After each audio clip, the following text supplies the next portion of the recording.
seminários aconteciam normalmente naquele período? Aconteceram.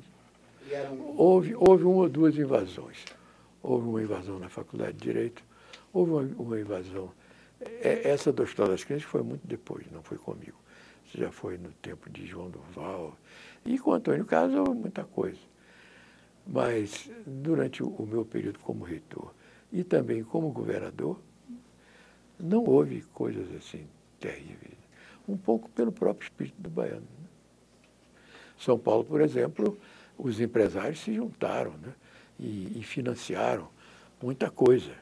Que aqui na Bahia, não, primeiro, não tem empresário desse porte. E segundo, não dava para... O espírito do baiano não é para isso. E do ponto de vista da universidade, quer dizer, como foi nesse período a produção científica, o crescimento da pós-graduação, os institutos, como é que o senhor avaliou aquele 4 anos? 67? Nesse período se criaram os primeiros cursos de pós-graduação. Os primeiros, o Machado Neto, da Faculdade de Direito, tinha passado uma temporada na fase áurea de Brasília.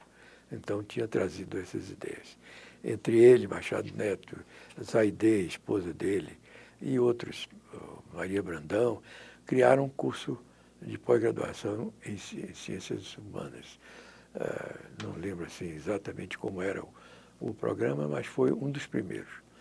O outro dos primeiros programas, que hoje até nem se fala, Alexandre Leal Costa, que eu não sei se você conheceu, era professor de parasitologia na medicina e era um botânico de excelente qualidade. Ele se juntou com o pessoal da CEPLAC, que foi uma grande organização no sul do estado para pesquisar o cacau, e tinha pessoal com doutorado que, com a praga do cacau, se desmantelou, mas muitos deles foram aproveitados pela Universidade de Santa Cruz. Tanto que a Universidade de Santa Cruz tem um percentual de doutores relativamente alto. O Alexandre Leal Costa, então, juntou aqui a botânica da filosofia da UFBA com a botânica da CEPLAC e fez um curso de mestrado de muito bom nível. Esses foram os primeiros. Depois vieram vindo, na medicina surgiram alguns e foram chegando. E a Faculdade de Educação, como foi esse período? O senhor disse que foi nesse período que ela foi criada, né? A Faculdade de Educação foi criada, a professora Leda Jesuíno foi a diretora. Ela é muito atuante junto aos professores. Iraci Picanço teve muita participação naquela época.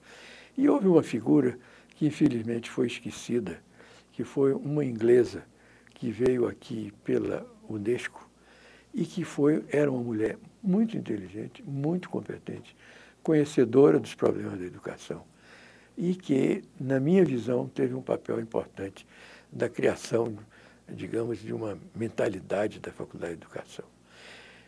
Depois não se falou mais nela. Houve um momento em que, numa reunião daqui da Faculdade de Educação, de Pedagogia e tal, eu procurei falar no papel dela. E professoras importantes daqui, eu também não estou sabendo o nome, acharam que ela era muito estúpida, muito agressiva, e que não sei o quê, e que riscaram o nome dela. Eu acho que isso foi uma grande injustiça. Eu acho que o nome dela nem é mais citado, né? O senhor lembra o nome também? Era a professora... Eu mesmo nunca ouvi falar. Pois é, por isso já apagaram o nome dela. Ela era realmente uma pessoa, não era uma pessoa afável, não era uma pessoa, digamos, baiana, entendeu? E apagaram o nome dela. Mas está escrito, tem escrito. Vamos que ela era realmente uma figura muito interessante e muito competente. Consta a lenda de que esse prédio que nós estamos aqui foi originalmente construído para a Faculdade de Economia e que a professora Leda que tomou conta dele. Perguntamos a ela e ela respondeu politicamente, sem dizer que sim ou não. Esse prédio é posterior, desculpe. Esse prédio é posterior a mim. Eu acho que foi Lafayette, foi no reitorado de Lafayette. O que houve no meu período, nessa época, é o seguinte: a Faculdade de Filosofia tinha todos esses cursos que você conhece. Tinha matemática, tinha física, tinha química, tinha pedagogia, tinha ciências humanas, e chegou a ter, naquele prédio de Nazaré, que era um prédio pequeno e antiquado, tinha servido de escola normal antes da construção do Barbalho. Portanto, você vê que era um prédio, vamos dizer, defasado. Estavam lá 3.000 alunos. Era um caldeirão. O meu amigo querido Joaquim Batista Neves, que era o diretor, ele conseguia equilibrar aquilo e tal, ele levava para um lado e para o outro com o jeitão dele, e conseguia segurar o caldeirão, mas era um caldeirão. Quando eu cheguei com a criação dos institutos, então começou saindo o pessoal de matemática, saiu o pessoal de física, foi saindo o pessoal de todos os prédios que foram construídos com o apoio do BID e com os professores que a Unesco tinha trazido. Pois bem, e com isso então foram saindo. No fim ficaram ciências humanas, letras, só. Bom, e a faculdade de educação que estava lá.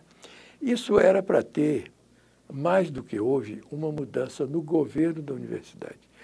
Porque você procure ver de que escolas vieram os reitores. Quase todos vieram de medicina, quase todos. Excetuou-se Lafayette, que era da Faculdade de Direito, e que era também um prestígio, uma família de grande prestígio. Depois veio o Serpa, que era o único da educação, que era de física, aliás. E qual foi o outro que veio? Zé Rogério, que era da Politécnica, e que não foi bem aceito. Pois bem, mas todos os outros, todos vieram de medicina, que o governo da universidade era das disciplinas profissionalizantes. Da área básica, não tinha nenhum, não teve nenhum. Eu acho que até agora não teve nenhum, não sei. E tinha o Felipe, que tinha sido da física, mas emprestado à educação, que também era da fase profissionalizante. Bom, então,